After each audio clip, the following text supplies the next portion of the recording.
اقول وباللہ التوفیق الحمد للہ الإلہ الأحد المعبود بالحق الصمد الذي شهد لنفسه بالتوحيد وجعله حقه على العبيد وأشهد أن لا إله إلا الله وحده لا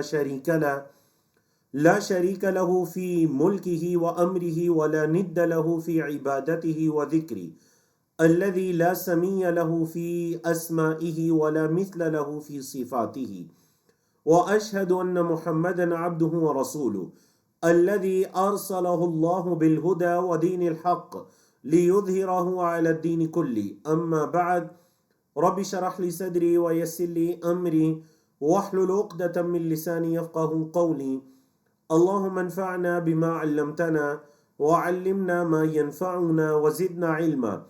تو اللہ رب العزت کی توفیق سے آج ہم دورۃ العقیدہ میں کتاب التوحید کا باب نمبر 42، 43 اور 44 تین چیپٹرز کو پڑھنے جا رہے ہیں،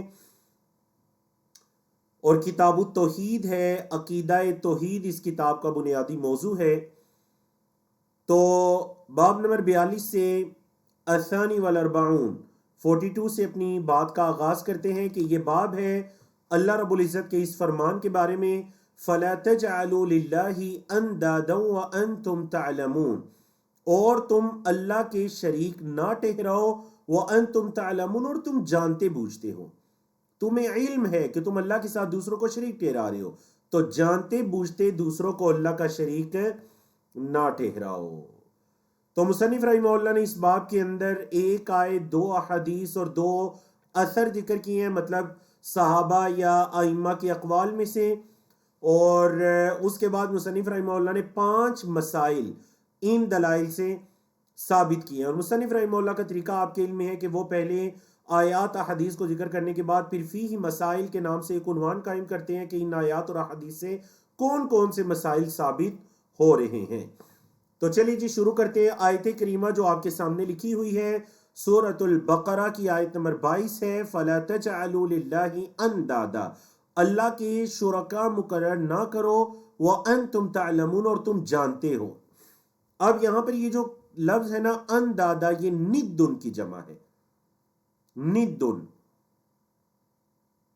ند کہتے ہیں شریک کو، اور اس کی جمع ہے اندادا، شرکا۔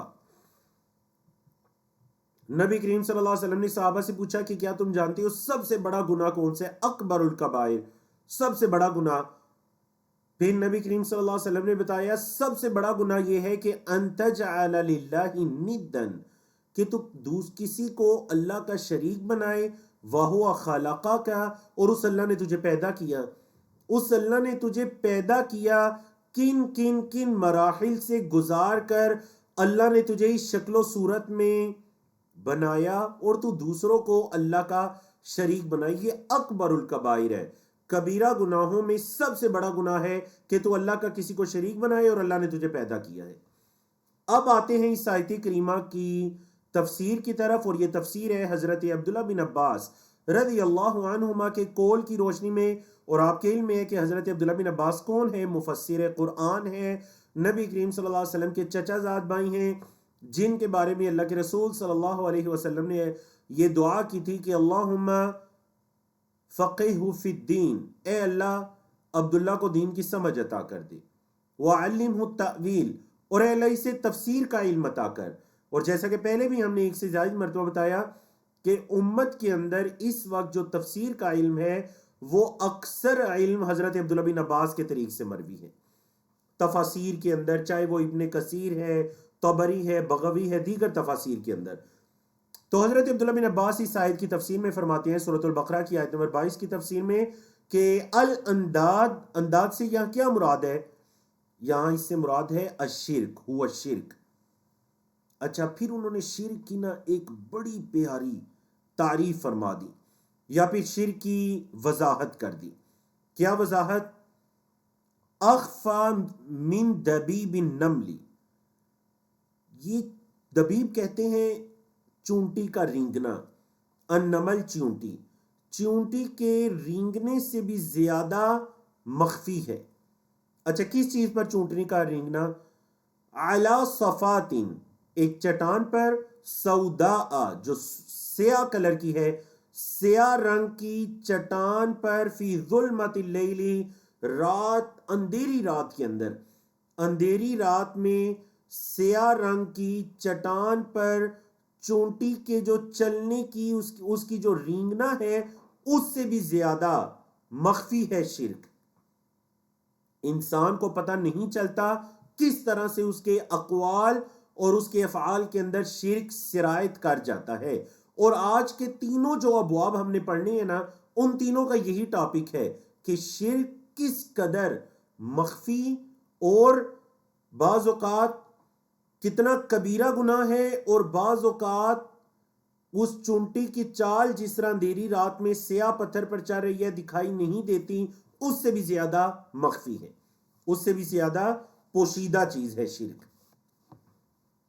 اب حضرت عبداللہ بن عباس فرماتے ہیں وَهُوَ أَن تَقُولُ، اور وہ یہ ہے کہ تو کہیں وَاللَّهِ وَحَيَاتِكَ، وَاللَّهِ وَحَيَاتِكَ. واللہ واو یہاں قسم کے معنی میں ہے، اللہ کی قسم، وحیاتِكَ اور تیری زندگی کی قسم. آپ کسی شخص سے یہ کہیں کہ اللہ کی قسم اور تیری زندگی کی قسم، یا فلانتو، اے فلاں عورت، اے فلانا، وحیاتی، یا پھر آپ کہیں میری زندگی کی قسم، میری قسم یا آپ کی قسم یا اللہ کی قسم. مطلب اللہ کی قسم کے ساتھ آپ کسی کی زندگی کی قسم کھائیں یا اپنی زندگی کی قسم کھائیں، یہ بھی کیا کہلاتا ہے؟ شرک کہلاتا ہے. اب مجھے بتائیے ذرا چیٹ میں کومنٹس کے اندر بتائیے کہ کیا ہمارے معاشرے میں ایسی قسمیں نہیں کھائی جاتی؟ انسان فوراً سے کہہ دیتا ہے جی میری اولاد کی قسم، میرے ماں باپ کی قسم. بتائیے ایسا ہوتا ہے یا نہیں؟ یہ بھی شرکیہ کام ہے. اس سے پہلے بھی گزرا قسم کے بارے میں، آج ایک اور ناحیے سے اس کو بیان کیا جا رہا ہے کہ دیکھیں قسم تعظیم پر دلالت کرتی ہے، اور وہ تعظیم اللہ کے علاوہ کسی کی جائز نہیں ہے. مطلب کوئی اور اس قابل نہیں ہے کہ آپ اسے کہیں آپ کی قسم یا اس کی قسم. نہیں، یہ جو قسم ہے یہ اتنی عظیم چیز ہے کہ یہ کسی عظیم ہستی کے لائق ہے، اور وہ اللہ کی ذات ہے. اس وجہ سے نبی کریم صلی اللہ علیہ وسلم نے کیا فرما دیا کہ اللہ کے علاوہ کسی کی قسم نہ اٹھو. وَتَقُولُ، اب شرک کی ایک اور صورت کو سنیے حضرت عبداللہ بن عباس کے قول کے مطابق. وَتَقُولُ، اور آپ کہتے ہیں لولا کلبہ ھذا لاتانا اللصوص، اگر یہ کتا، اعزکم اللہ، اگر یہ کتا نہ ہوتا تو چور تو آ گئے تھے رات کو. لاتانا تو البتہ آ گئے تھے ہمارے پاس چور. رات میں نے اس لیے کہا کہ اکثر اس معنی میں بولا جاتا ہے اگر یہ کتا نہ ہوتا تو چور تو آ گئے تھے، چور تو گھر میں داخل ہو جاتے. اور کیا بات ہے؟ وَلَوْلَا الْبَطُّ فِي الدَّارِ، اور اگر گھر کے اندر بطخ نہ ہوتی لَأَتَانَ اللُّصُوص، تو چور تو داخل ہو جاتے. گھر میں بطخ نہ ہوتی تو چور داخل ہو جاتے. یہ دوسری صورت ہے، اس کو سمجھئے. کیا مطلب یہ کہ یہ چاہے کسی کتے کی وجہ سے آپ چوروں سے بچ گئے، اللہ آپ کو عزت دے، یا پھر آپ کسی بطخ یا کسی جانور کی وجہ سے چوروں سے بچ گئے، تو یہ سبب ہیں. بولے یہ کیا ہے؟ سبب. لیکن ان اسباب کے اندر تاثیر رکھنے والا یا ان کے ذریعے بچانے والا کون ہے؟ وہ مسبب الاسباب ہے، وہ ان اسباب کو پیدا کرنے والی ذات ہے اللہ کی.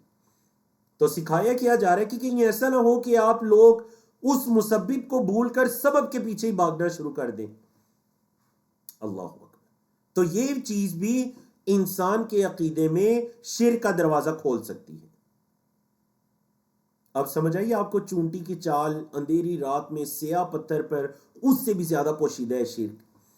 نمبر 3، وقول الرجل، اور آدمی کا یہ کہنا لصاحبہ ہی، اپنے ساتھی سے، کیا کہنا جی؟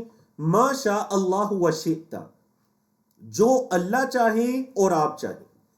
کسی آدمی کا اپنے ساتھی سے یہ کہنا کہ ہوگا تو وہی جو اللہ چاہے گا اور جو آپ چاہیں گے. ٹھیک ہے، آگے اس کی مزید تشریح آ رہی ہے، بلکہ اگلا پورا باب اسی بارے میں ہے. وقول الرجل، اور آدمی کا یہ کہنا لولا اللہ و فلان، اگر اللہ نہ ہوتا اور فلاں نہ ہوتا نا تو میرے ساتھ تو یہ ہو جاتا. آدمی کا یہ کہنا کہ اگر اللہ نہ ہوتا اور فلاں فلاں نہ ہوتا تو میرے ساتھ یہ کام ہو جاتے. اللہ اکبر. لا تجعل فیہا فلان. حضرت عبداللہ بن عباس کہہ رہے ہیں یہ فلاں فلاں کا ذکر نہ کرو اللہ کے ساتھ، اپنے ان جملوں میں ان کلمات میں فلاں کا ذکر نہ کرو اللہ کے ساتھ. ھذا کلہ بہ شرکن، کیونکہ یہ سارا کا سارا شرک کہلاتا ہے. ہاں اگر کسی سبب کا ذکر کرنا بھی ہے تو آگے اس کی تشریح آ رہی ہے، مزید تفسیر آ رہی ہے. کیسے ذکر کر سکتے ہیں آپ ایسے کہیں کہ اگر اللہ اور اللہ کے بعد آپ نہ ہوتے نا تو مجھ پر یہ مصیبت آ جاتی. اللہ کے بعد یا پھر ثم، لیکن واؤ کو نہ استعمال کریں کہ اللہ اور آپ نہ ہوتے تو، بلکہ کیا کہیں اللہ اور پھر آپ نہ ہوتے، یا اللہ اور اس کے بعد آپ نہ ہوتے. سمجھا کہ نہیں؟ یہ جائز ہے. لیکن یہ کہنا اللہ اور آپ نہ ہوتے، کیونکہ یہ اس میں بالکل اللہ اور آپ یہ دونوں بالکل ایک جیسے ہو رہے ہیں، تو یہ شرک کے دروازے کو کھول سکتا ہے. اور آگے مزید تشریح آ رہی ہے.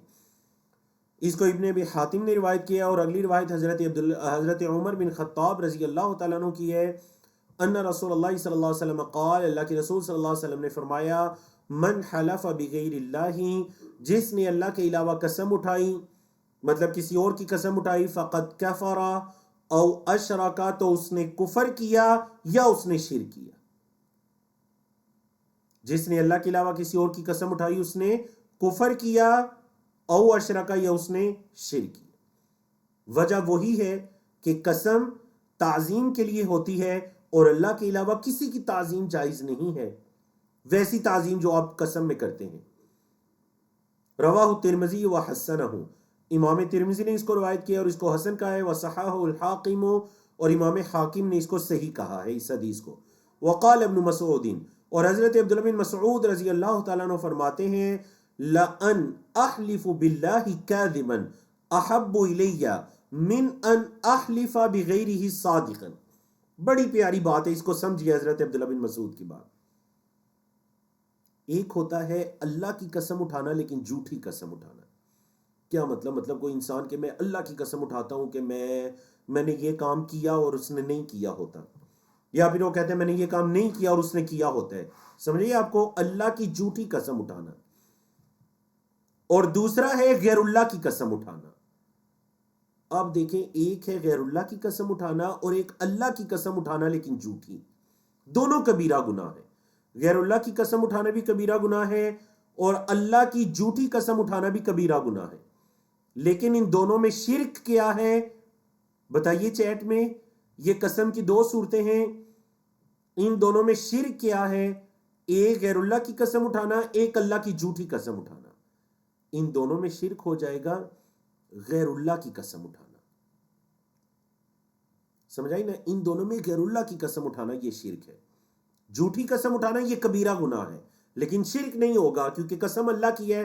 ہاں ہے جھوٹی، جسے عربی میں الیمین الغموس کہتے ہیں. تو حضرت عبداللہ بن مسعود کیا فرماتے ہیں؟ میں اللہ کی قسم اٹھاؤں اور جھوٹی اٹھاؤں، یہ چیز مجھے زیادہ محبوب ہے اس کے مقابلے میں کہ میں غیر اللہ کی سچی قسم اٹھاؤں. غیر اللہ کی سچی قسم اٹھاؤں اس سے بہتر یہ ہے کہ میں اللہ کی قسم اٹھاؤں چاہے وہ جھوٹی کیوں نہ ہو. اللہ اکبر. سمجھ رہی ہے آپ کو؟ یہ حضرت عبداللہ بن مسعود کا قول ہے. آپ ذرا بات کو سمجھیے حضرت حذیفہ کی حدیث کی روشنی میں جو کہ سنن نبی داؤد کے اندر ہے. حضرت حذیفہ فرماتے ہیں نبی کریم صلی اللہ علیہ وسلم سے روایت کرتے ہیں، قالا، کہ آپ صلی اللہ علیہ وسلم نے فرمایا،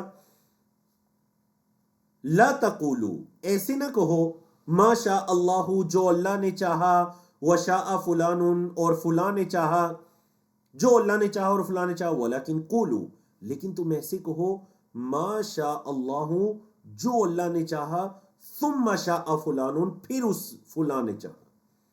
مطلب اگر تم نے یہ کہنا بھی ہے تو پھر بیچ میں ثم کا لفظ لے کر آؤ. اللہ نے چاہا اور اس کے بعد فلاں نے جو چاہا، اللہ نے چاہا اور پھر فلاں نے جو چاہا، یہ دونوں جائز ہے.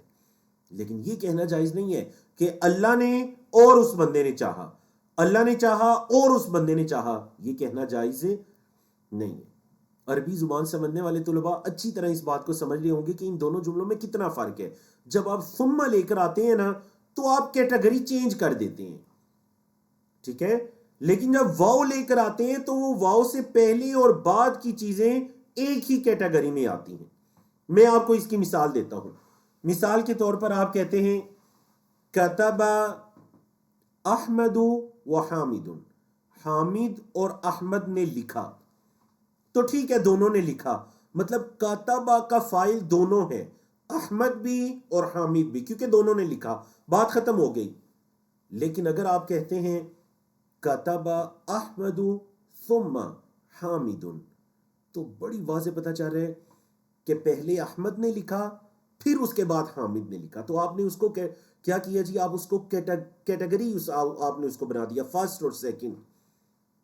بات سمجھ آ گئی نا آپ کو؟ تو ثم یہ فائدہ دیتا ہے, عربی زبان میں کہتے ہیں ثم للتراخی, یہ ایک چیز کو دوسرے سے موخر کرنے کے لیے آتا ہے. تو ٹھیک ہے آپ ثم لے کر آئیں کہ پھر فلاں نے چاہا, پھر فلاں نے چاہا, تو ٹھیک ہے فلاں کی چاہت اللہ کی مشیت کے تابع ہو جائے گی. اللہ اکبر, کتنا پیارا ہے دیکھیے دین اسلام اور یہ عقیدہ. اور اگلا باب پورا اسی بارے میں آ رہا ہے. اور حضرت ابراہیم نخعی عظیم تابعی گزرے ہیں, عظیم محدث اور عالم اور فقیہ گزرے ہیں, فرماتے ہیں کہ انہو یکرہ ان یقول الرجل, یہ چیز ناپسندیدہ ہے, یا پھر ابراہیم نخعی اس چیز کو ناپسند کرتے تھے کہ بندہ ایسے کہے اعوذ باللہ و بکا, میں اللہ کی پناہ میں آتا ہوں اور آپ کی پناہ میں آتا ہوں. اس چیز کو وہ ناپسند کرتے. ہاں اگر کسی نے کسی کی حفاظت میں آنا بھی ہے تو وہ کیا کہے گا, وَيَجُوزُ أَن يَقُولُ, جائز ہے کہ بندہ کہے باللہ, یعنی اعوذ باللہ, میں اللہ کی پناہ میں آتا ہوں, ثم بکا, اور پھر آپ کی حفاظت میں آتا ہوں, آپ نے میری حفاظت کرنی ہے دشمنوں سے, ثم کہہ کر جائز ہے. وَيَقُولُ, اور وہ کہے لَوْلَا اللَّهُ ثُمَّ فُلَانٌ, یہ بھی جائز ہے کہ اگر اللہ نہ ہوتا اور پھر فلاں نہ ہوتا تو میرے ساتھ تو یہ کام ہو جانا تھا. ثم کے ساتھ کسی بھی دوسری کا ذکر کرنا اللہ کے بعد جائز ہے, لیکن واو کے ساتھ جائز. ولا تقولوا, اور ایسے نہ کہو لولا اللہ, اگر نہ ہوتا اللہ, و فلان اور فلاں, ایسے نہ کہو کہ اگر اللہ نہ ہوتا اور فلاں نہ ہوتا. اللہ اکبر. تو اب آتے ہیں جی, ہم نے آیت کریمہ, دو احادیث اور آثار کو پڑھ لیا, اب مسائل کی طرف آتے ہیں. سب سے پہلا مسئلہ ہے الاولا تفسیر آیت البقرہ فی الانداد. انداد سے کیا مراد ہے؟ سورۃ البقرہ کی آیت کی تفسیر, آیت نمبر 22 کی تفسیر, اور آپ نے انداد کی تشریح پڑھی حضرت عبداللہ بن عباس رضی اللہ تعالیٰ عنہما کے قول کی روشنی میں. الثانیہ, دوسرا مسئلہ, ان الصحابہ رضی اللہ عنہم, صحابہ رضی اللہ عنہم جو تھے, یفسرون الآیت النازلۃ فی الشرک الاکبر انہا تعم الاصغر, وہ شرک اکبر کے اندر اترنے والی آیت کو شرک اصغر کے اندر بھی تفسیر میں ذکر کر دیا کرتے تھے. بات کو ذرا سمجھیں. اب یہ جو آیت ہے نا سورۃ البقرہ کی آیت نمبر 22, فَلَا تَجْعَلُوا لِلَّهِ أَنْدَادًا وَأَنْتُمْ تَعْلَمُونَ, یہ شرک اکبر کے بارے میں ہے. اللہ کے شریک نہ بناؤ اور تم جانتے ہو. کس بارے میں بولے؟ شرک اکبر. لیکن حضرت عبداللہ بن عباس اس کو کس میں ذکر کر رہے ہیں؟ شرک اصغر کے اندر. مطلب یہ کہنا کہ اگر اللہ نہ ہوتا اور فلاں نہ ہوتا تو میرے ساتھ یہ ہو جاتا, یا گھر کے اندر کتا نہ ہوتا تو چور آ جاتے. مطلب یہ سب شرک اصغر کی صورتیں ہیں, چھوٹا شرک ہے یہ, جیسے ریاکاری چھوٹا شرک ہے. تو شرک اصغر کی ان صورتوں کو ثابت کرنے کے لیے حضرت عبداللہ بن عباس نے جس آیت کو ذکر کیا سورۃ البقرہ کی آیت نمبر 22, فَلَا تَجْعَلُوا لِلَّهِ أَنْدَادًا وَأَنْتُمْ تَعْلَمُونَ, یہ تو شرک اکبر کے بارے میں نازل ہوئی. بات سمجھ آئی آپ کو؟ تو مطلب صحابہ کرام شرک اصغر کے لیے شرک اکبر کی آیات کو ذکر کر دیتے, کیونکہ بات تو شرک کی ہو رہی ہے نا. بولیں جی, بات تو شرک کی ہو رہی ہے, چاہے اکبر ہے یا اصغر, لیکن بات تو شرکیہ ہے, شرک کے دروازے کو تو کھولنے والی چیز ہے. الثالثہ, تیسرا مسئلہ, ان الحلیفہ یا حلفہ بغیر اللہ شرکن، غیر اللہ کی قسم اٹھانا یہ بھی شرک کہلائے گا. بولے جی غیر اللہ کی قسم اٹھانا یہ بھی شرک کہلائے گا. کیوں شرک کہلائے گا؟ کیونکہ قسم تعظیم پر دلالت کرتی ہے اور یہ تعظیم اللہ کے علاوہ کسی کا حق نہیں ہے. الرابعہ، چوتھا مسئلہ، انہ اذا حلف بغیر اللہ صادقا، اگر وہ غیر اللہ کی قسم اٹھائے سچی، فہو اکبر، تو یہ زیادہ بڑا گناہ ہے، من الیمین الغموس، جھوٹی قسم اٹھانے سے. اللہ کی قسم چاہے وہ جھوٹی ہی کیوں نہ ہو، اس سے بڑا گناہ یہ ہے کہ انسان غیر اللہ کی قسم اٹھائے. وجہ کیا ہے؟ جو میں نے بیان کی کہ یمین غموس صرف کبیرہ گناہ ہے، لیکن غیر اللہ کی قسم اٹھانا کبیرہ گناہ ہونے کے ساتھ ساتھ شرک کہلائے گا. الخامسہ، پانچواں مسئلہ، الفرق بین الواو و ثم فی اللفظ، لفظ کے اندر واو اور ثم میں کیا فرق ہے، واو اور ثم کے استعمال میں کیا فرق ہے. تو چلیں جی دیکھتے ہیں آج کے سیشن کے آخر میں کون ہے آپ میں سے جو کال پر آ کر ہمیں یہ مسئلہ سمجھائیں گے کہ واو اور ثم میں کیا فرق ہے. جو ہماری کو ہوسٹ ہیں سسٹرز، میں ان سے ریکویسٹ کرتا ہوں کہ پلیز سیشن کے آخر میں مجھے یاد بھی کروا دیجیے گا کہ ہم نے یہ سوال کال پر لینا ہے. جی اب آتے ہیں جی اپنے باب نمبر 43 کی طرف، الثالث والاربعون، باب نمبر 43 ہے، اور یہ باب ہے باب ما جاء فی من لم یقنع بالحلف باللہ، اس بندے کے بارے میں جو بندہ اللہ کی قسم سے بھی مطمئن نہیں ہوتا. ہونا تو یہ چاہیے نا، جب کسی کے سامنے کوئی مسلمان اللہ کی قسم اٹھا لے کہ میں اللہ کی قسم اٹھاتا ہوں میں نے یہ کام کیا یا نہ کیا، تو اس کو چاہیے وہ مطمئن ہو جائے. لیکن یہ باب ہے اس کے بارے میں جو مطمئن نہیں ہوتا. اللہ اکبر. مصنف رحمہ اللہ نے اس میں ایک حدیث ذکر کی اور 3 مسائل کو ذکر کیا. بڑا مختصر سا باب ہے اور بڑا پیارا باب ہے. اس باب کے مسائل کو ذرا سمجھیے. حضرت عبداللہ بن عمر کی روایت ہے، ان رسول اللہ صلی اللہ علیہ وسلم قال، اللہ کے رسول صلی اللہ علیہ وسلم نے فرمایا، لا تحلفوا بآبائکم، اپنے باپوں کی قسمیں نہ اٹھاؤ. عرب کے اندر یہ عام رواج تھا کہ لوگ اپنے باپ کی قسم اٹھا لیا کرتے تھے، جیسا کہ ہمارے معاشرے میں آج کل عام رواج ہے کہ لوگ اپنی ماں کی قسم اٹھا لیتے ہیں. سمجھائی نہیں؟ ایسا ہوتا ہی نہیں. تو عرب کے اندر باپ کی قسم اٹھانا یہ بڑا رواج تھا، ایک رسم چلی آتی تھی. بات میں تاکید پیدا کرنے کے لیے لوگ اپنے باپ دادا کی قسم اٹھا لیا کرتے تھے، خاندان کے دیگر بزرگوں کی قسم اٹھا لیا کرتے تھے. تو شریعت نے منع کر دیا باپوں کی قسمیں نہ اٹھاؤ. اب اس کے اندر ماں باپ، مطلب جب ماں باپ جو انسان کا سب سے قریبی رشتہ ہوتا ہے، جب وہ یا ان کی قسم اٹھانا جائز نہیں ہے، تو پھر کون ہے ماں باپ کے علاوہ جن کی قسم اٹھانا جائز ہو سکتے؟ تو باپوں کی قسمیں نہ اٹھائے. من حلف باللہ، جس نے جو اللہ کی قسم اٹھائے، فلیصدق، صدق یصدق، اسے سچ بولنا. پس چاہیے کہ وہ سچ بولے. جو اللہ کی قسم اٹھائے چاہیے کہ وہ سچ بولے. یہ تو پہلا ہو گیا قسم اٹھانے والے کے تعلق سے. اب ہے جس کے لیے قسم اٹھائی جا رہی ہے، ومن حلف لہ، اور جس کے لیے قسم اٹھائی جا رہی ہے باللہ، اللہ کی، فلیرضى، تو اسے چاہیے راضی ہو جائے، اسے چاہیے وہ راضی ہو جائے، اللہ کی قسم سن کر راضی ہو جائے. اب اس پر اصرار نہ کرے کہ یہ جھوٹی ہے یا سچی. اور تفصیل آگے آ رہی ہے. وَمَن لَّمْ يَرْضَى، اور جو راضی نہ ہو، فَلَيْسَ مِنَ اللَّهِ، تو وہ اللہ سے نہیں ہے. کیا مطلب اللہ سے نہیں ہے؟ مطلب یہ کہ اس کا اللہ سے کوئی تعلق نہیں ہے، مطلب کہ اس کے سامنے اس کے رب کی، رب العالمین کی قسم اٹھائی جا رہی ہے اور وہ اس پر مطمئن نہیں ہو رہا، یقین نہیں کر رہا. ابن ماجہ نے اس کو حسن سند کے ساتھ روایت کی. آپ ذرا مسئلے کو سمجھیے. قسم کی مختلف صورتیں ہو سکتی ہیں. پہلی صورت تو یہ ہے کہ قسم اٹھانے والا واضح طور پر پتہ چل جائے کہ یہ بندہ جھوٹا ہے، گواہیوں کے ذریعے یا جس طرح بھی پتہ چل جائے کہ یہ بندہ جھوٹا ہے. ایسی صورت میں اس کی قسم چاہے اللہ کی اٹھا رہے اعتبار نہ کیا جائے. نمبر 2، واضح تو پتہ نہیں چلا لیکن زیادہ گمان یہی ہے کہ یہ جھوٹی قسم ہے، اور دوسری طرف گواہیاں مضبوط ہیں، تو اس صورت کے اندر بھی اس کی قسم کا یقین نہ کیا جائے. تیسری صورت ہے کہ 50-50، مطلب معاملہ بالکل متزلزل ہو گیا کہ سچی ہے یہ جھوٹی، آدھا آدھا، آدھا گمان ادھر ہے آدھا ادھر، ایسی صورت کے اندر اللہ کی قسم کو مان لیا جائے۔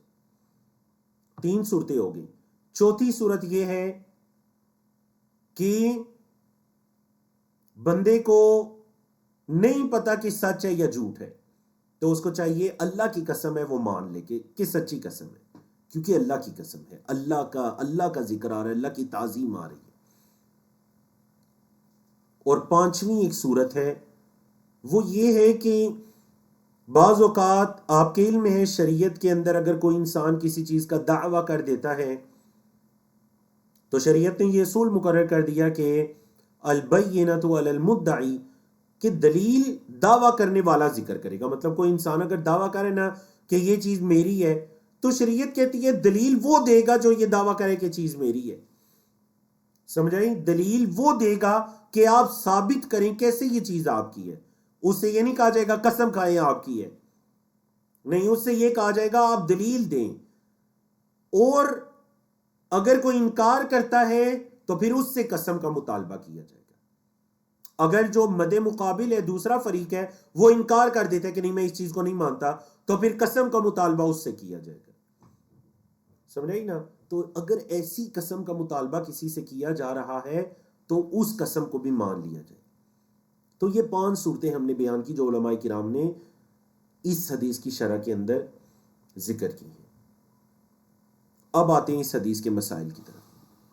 الاولا، سب سے پہلا مسئلہ کیا ہے؟ النہی عن الحلف بالآباء، باپوں کی قسمیں اٹھانے سے منع کر دیا گیا۔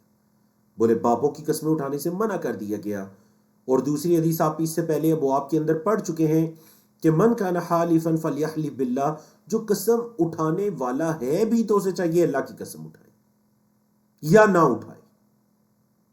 الثانیہ، دوسرا مسئلہ، الامر للمحلوف لہ باللہ ان یرضی، جس بندے کے لیے قسم اٹھائی جا رہی ہے، ایک تو وہ اٹھانے والے نا، اٹھانے والے کے لیے تو آ گیا کہ وہ سچ بولے، جس بد مقابل جس کے لیے قسم اٹھائی جا رہی ہے اللہ کی قسم، اسے چاہیے ان یرضی کہ وہ راضی ہو جائے اس چیز میں، ٹھیک ہے اللہ کی قسم آگے میں یقین کر لیتا ہوں۔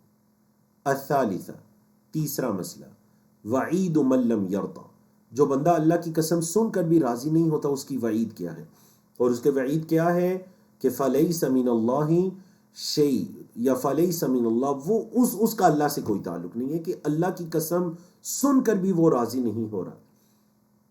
اللہ اکبر۔ تو دیکھیں عقیدہ توحید کتنا پیارا ہے، جس کے اندر ہمیں ہمارے شب و روز کے معاملات بھی سکھائی جا رہے ہیں کہ اگر قسم اٹھانی ہے اس کے کیا آداب ہیں، جو قسم اٹھانے والا ہے اس کے کیا آداب ہیں، جس کے لیے قسم اٹھائی جا رہی ہے اس کے کیا آداب ہیں، اس قسم کے کیا آداب ہیں۔ اللہ اکبر، کس قدر عقیدہ اسلامیہ کو نبی کریم صلی اللہ علیہ وسلم نے احادیث کے اندر، صحابہ کرام نے اپنے اقوال کے اندر، فرامین کے اندر کتنا پیارا عقیدہ توحید کی وضاحت کر دی، عقیدہ توحید کی وضاحت کر دی، الحمدللہ۔ اب آتے ہیں آج کے ہمارے آخری اور تیسرے چیپٹر کی طرف، اور وہ ہے الرابع والاربعون 44، باب قولی ما شاء اللہ وشئت، اور یہ باب ہے اس چیز کے بارے میں کہ جو اللہ چاہے اور آپ چاہیں۔ بولیں جی، جو اللہ چاہے اور آپ چاہیں۔ بڑا پیارا باب ہے، اس باب کو ذرا سمجھیے۔ اس باب کے اندر مصنف رحمہ اللہ نے 3 احادیث کو ذکر کیا ہے، جبکہ باب میں کل 6 مسائل ہیں۔ ایک واقعہ پیش آیا تھا، وہ تیسری حدیث کے اندر ہے، ہم اس کی طرف بھی آتے ہیں۔ ایک خواب ہے اصل میں وہ حضرت طفیل کا۔ پہلی حدیث پڑھیے، ان قتیلۃ ان یہودیا اتى النبی صلی اللہ علیہ وسلم فقال، ایک یہودی نبی کریم صلی اللہ علیہ وسلم کے پاس آیا اور آ کر کہنے لگا، انکم تشرکون، بے شک تم تو شرک کرتے ہو، تم مسلمان شرک کرتے ہو، تقولون، تم کہتے ہو، ما شاء اللہ وشئت، تم تو یہ کہتے ہو جو اللہ نے چاہا اور آپ نے۔ اے محمد صلی اللہ علیہ وسلم، آپ کے صحابہ تو ایسے کہتے ہیں کہ جو اللہ نے چاہا اور آپ نے چاہا وہ ہوگا۔ وتقولون، اور تم تو یہ کہتے ہو والکعبہ، قسم ہے کعبہ کی، تم تو کعبۃ اللہ کی قسمیں اٹھاتے ہو، حالانکہ کعبہ اللہ کا گھر ہے، اللہ کی مخلوق ہے، تو اللہ کی مخلوق کی قسم اٹھانا تو درست نہیں ہے۔ سمجھائیے آپ کو، حالانکہ دیکھیے صحابہ کرام کوئی شرک کی نیت سے یہ نہیں کہتے تھے، نعوذ باللہ وہ نبی کریم صلی اللہ علیہ وسلم کو اللہ کا شریک بنا کر یہ لفظ نہیں کہتے تھے کہ جو اللہ چاہے اور آپ چاہیں، لیکن پھر بھی، اور اس سے یہ بھی پتہ چلتا ہے کہ دیکھیے یہود کے پاس کتنا علم تھا کہ یہود نے جب بعض مسلمانوں کے منہ سے یہ بات سنی نا ما شاء اللہ وشئت، تو یہود کیا کہنے لگے کہ دیکھو مسلمان شرک کر رہے ہیں۔ کتنا علم تھا یہود کے پاس، آپ ذرا اندازہ لگائیں، لیکن اس کے باوجود نبی کریم صلی اللہ علیہ وسلم پر ایمان نہیں لائے۔ کیوں ایمان نہیں لائے؟ اس کی وجہ بتائیے دو الفاظ کے اندر چیٹ میں، کہ یہود نبی کریم صلی اللہ علیہ وسلم کے بارے میں اور شریعت کے بارے میں اتنا علم رکھتے تھے کہ انہیں یہ بھی پتا ہے کہ یہ جو بات ہے نا مشیت والی، ما شاء اللہ وشئت، یہ شرکیہ بات ہے۔ نبی کریم صلی اللہ علیہ وسلم سے انہوں نے کہا بھی کہ آپ شرک کر رہے ہیں، اور یہ جو آپ کہتے ہیں کعبہ کی قسم، یہ بھی شرک ہے۔ اللہ اکبر۔ تو نبی کریم صلی اللہ علیہ وسلم نے انہیں کیا حکم دیا؟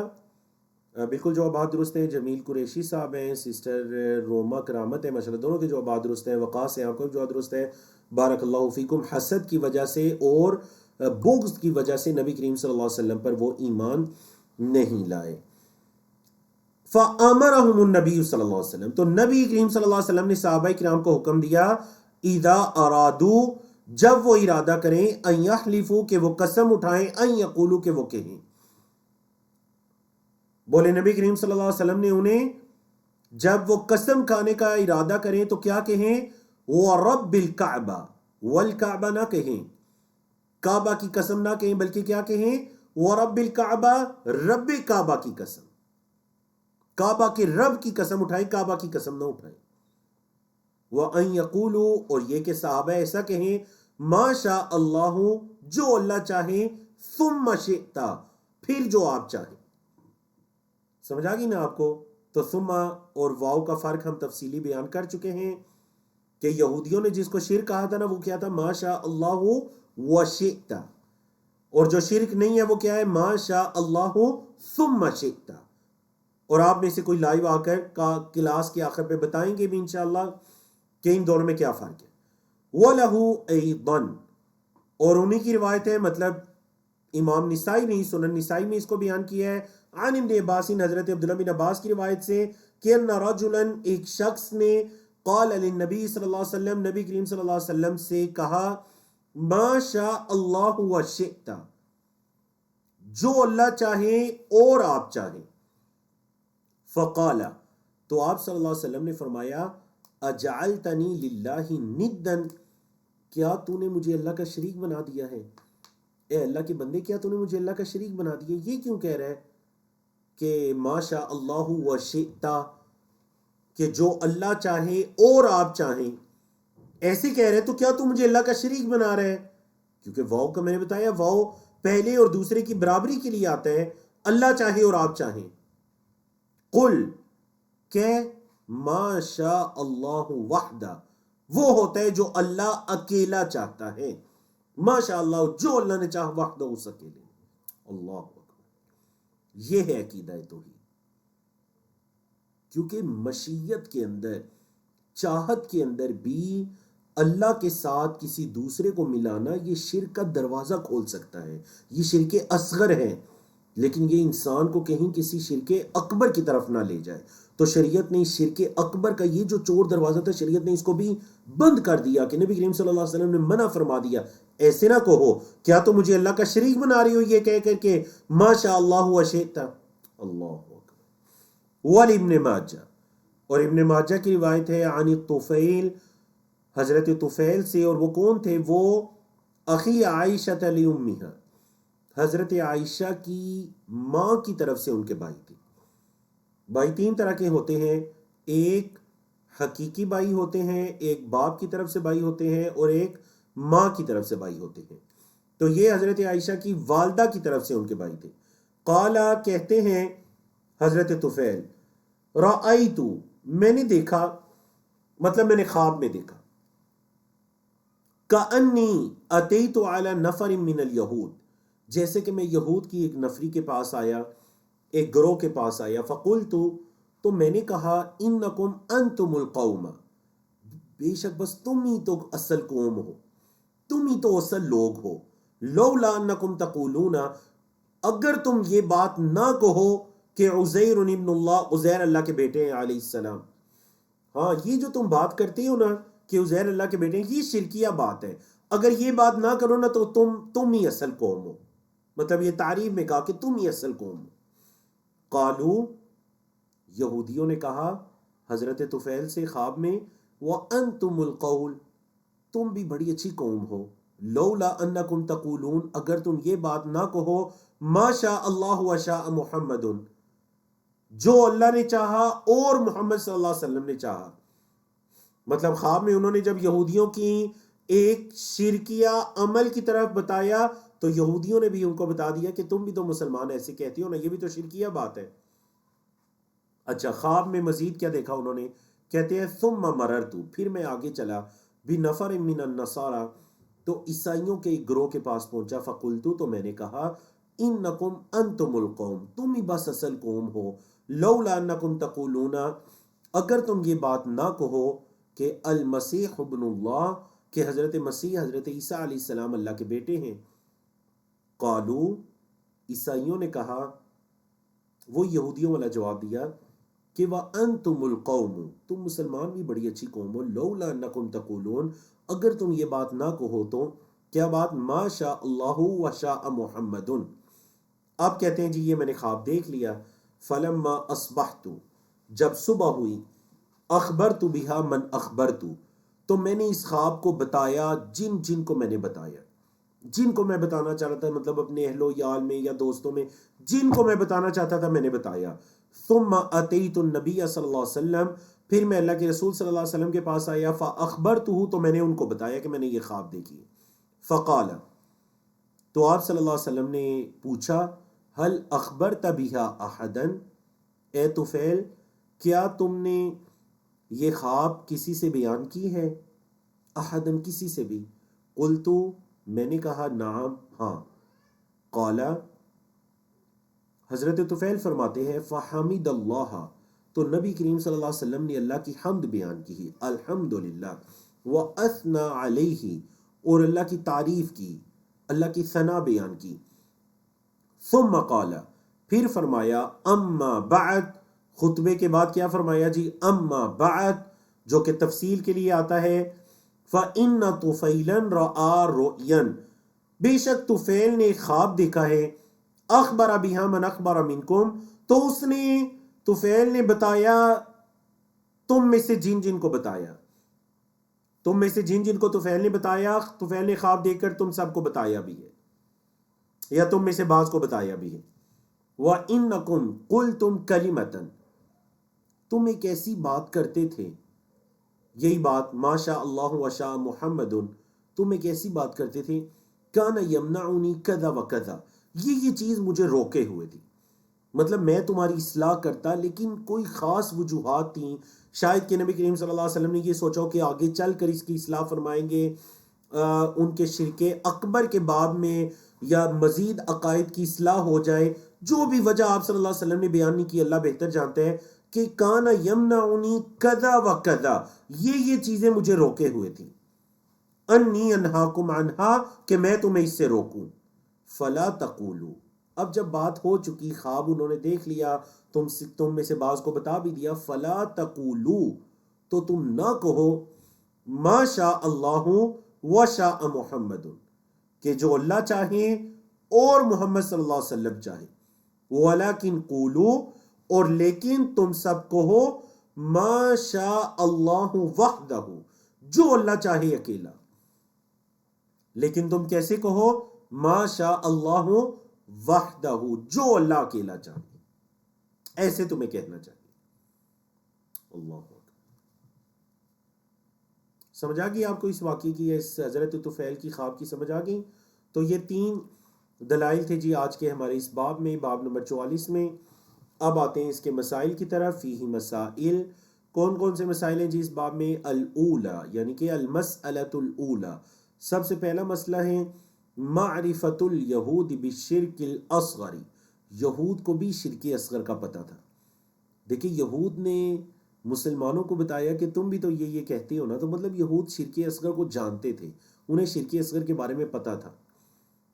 الثانیہ، دوسرا مسئلہ، فہم الانسانی اذا کان لہ ہون، انسان کا سمجھنا جب اس کی کچھ خواہشات ہوں۔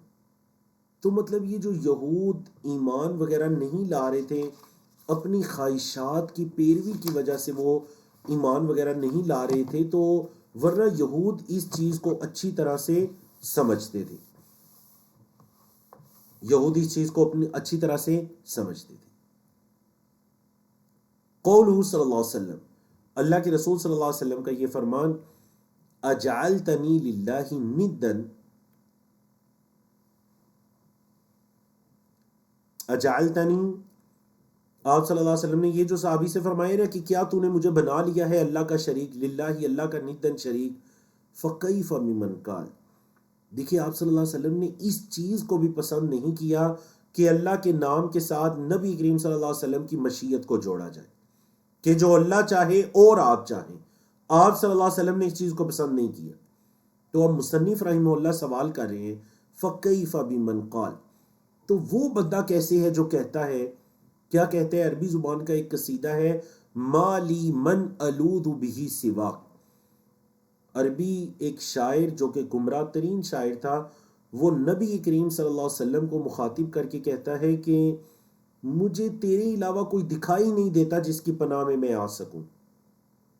تو مصنف رحمہ اللہ سوال کریں کہ نبی کریم صلی اللہ علیہ وسلم نے تو اس سے منع فرما دی اور فرمایا صرف جس نے مشیت کا ذکر کیا تھا جو شرک اصغر ہے، آپ صلی اللہ علیہ وسلم نے اس کے لیے فرمایا کہ کیا تو نے مجھے اللہ کا شریک بنا دیا ہے، تو جو اٹھ کر اللہ کی پناہ کو چھوڑ کر نبی کریم صلی اللہ علیہ وسلم کی پناہ کو طلب کرتے ہیں، اس کا کیا حکم ہے؟ وَالْبَيْتَيْنِ بَعْدَهَا، اور اس کے بعد کے جو دو شعر ہیں جو ان کو پڑھتا ہے اس کا کیا حکم ہے؟ اور وہ اس سے بھی زیادہ شرکیہ شعر ہیں جن کے اندر نبی کریم صلی اللہ علیہ وسلم سے باقاعدہ مدد طلب کی جا رہی ہے۔ اور دیکھیے ہمارے معاشرے میں بھی آپ صلی اللہ علیہ وسلم کے تعلق سے کئی ایسی نعتیں، کئی ایسے اشعار کیا معاشرے کے اندر عام نہیں ہیں جن کے اندر واضح طور پر شرک پایا جاتا ہے، واضح طور پر شرک پایا جاتا ہے۔ قوالیوں کے اندر آپ نے وہ کتنی مرتبہ آپ کی کانوں میں یہ الفاظ پڑے ہوں گے، سارے نبی تیرے در کے سوالی، بتائیے یہ ہے یا نہیں؟ سارے نبی کریم صلی اللہ علیہ وسلم کے در کے سوالی نہیں ہے، وہ اللہ کے در کے سوالی ہیں۔ انتم الفقراء الی اللہ، تم سب اللہ کے در کے فقیر ہو، اللہ اکبر۔ یا پھر اس کے بعد نبی کریم صلی اللہ علیہ وسلم کو مدد کے لیے پکارنا، آپ صلی اللہ علیہ وسلم نے تو یہ بھی پسند نہیں کیا کہ اللہ کی مشیت کے ساتھ، اللہ کی چاہت کے ساتھ نبی کریم صلی اللہ علیہ وسلم کا تذکرہ کیا جائے، اور فرما دیا کیا تم نے مجھے اللہ کا شریک بنا دیا ہے؟ تو جو اٹھ کر آپ صلی اللہ علیہ وسلم سے اپنی حاجت کو طلب کرنا شروع کر دے، آپ کو پکارنا شروع کر دے، آپ کی عبادت کرنا شروع کر دے، اس کا کیا حکم ہے؟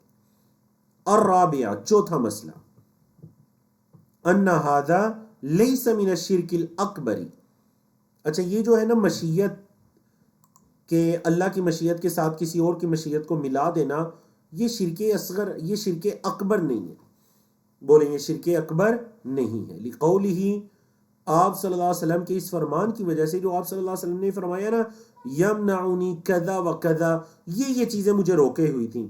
تو دیکھیں اگر وہ شرک اکبر ہوتا تو نبی کریم صلی اللہ علیہ وسلم فوراً اس کی اصلاح فرماتے، لیکن آپ صلی اللہ علیہ وسلم نے منع نہیں کیا پہلے اور پھر اس خواب کے بعد منع فرمایا، تو پتہ چلا یہ شرک اکبر نہیں ہے، شرک اصغر ہے۔ الخامسہ، پانچواں مسئلہ، ان الرؤیا الصالحہ من اقسام الوحی، سچے خواب وحی کی ایک قسم ہے۔ آپ کے علم شریعت اسلامیہ میں جو سچے خواب ہیں ان کو بڑی اہمیت حاصل ہے۔ ہماری جو آذان ہے وہ بھی حضرت عبداللہ بن زید نے خواب کے اندر دیکھی تھی، اور دیگر کچھ خواب جو صحابہ کرام بیان کیا کرتے تھے صبح اللہ کے رسول صلی اللہ علیہ وسلم سے، تو اللہ کے رسول صلی اللہ علیہ وسلم نے فرمایا کہ اگر نبوت کو 40 حصوں میں تقسیم کیا جائے تو 39 حصے میرے ساتھ مطلب انبیاء رسول کے ختم ہونے کے ساتھ ختم ہو چکے ہیں، اور ایک چیز باقی ہے اور وہ سچا خواب ہے جو کہ اللہ کا مومن بندہ دیکھتا ہے۔ السادسہ، چھٹا مسئلہ، انہا قد تکون سببا لشرع بعض الاحکام، بعض اوقات یہ جو خواب ہوتا ہے یہ بعض شرعی احکام کا سبب بن جاتا ہے۔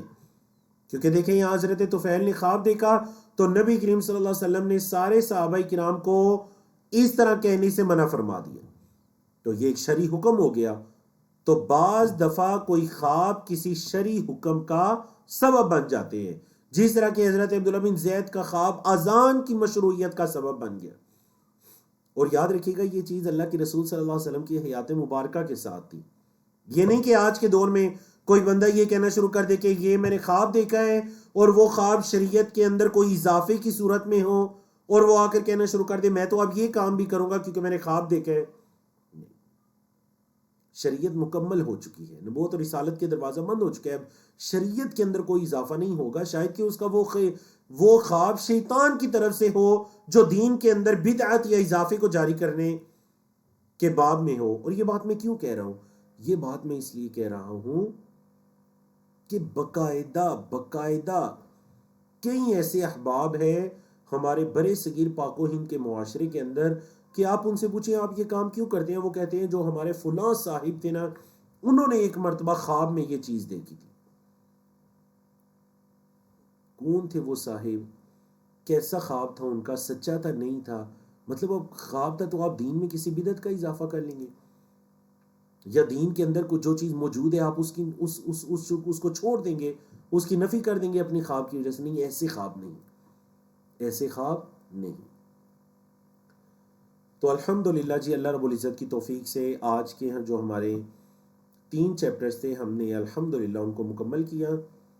تو انشاءاللہ آنے والے ہفتے میں اللہ کی توفیق سے ہمارا 22واں سیشن ہوگا، جس کے اندر ہم اس سے اگلے 4 یا 5 ابواب پڑھنے کی کوشش کریں گے۔ اب آپ نے دیکھا آپ کی کتاب کے اندر ابواب مختصر ہوتے جا رہے ہیں الحمدللہ، تو آنے والے ابواب بھی انتہائی مختصر ہیں، آخری کچھ ابواب طویل ہیں، اور جو ہم آنے والے سیشنز کے اندر ابواب پڑھیں گے وہ انشاءاللہ مختصر ہیں۔ تو کوشش کریں گے 4-5 ابواب ایک سیشن میں پڑھنے کی، تاکہ ہم بر وقت اپنی اس کتاب کو اللہ کی توفیق سے مکمل کر سکیں۔ اقول قولی ھذا استغفر اللہ لی ولکم ولسائر المسلمین من کل ذنب، وصلی اللہ تعالی علی نبینا محمد وعلی آلہ وصحبہ اجمعین۔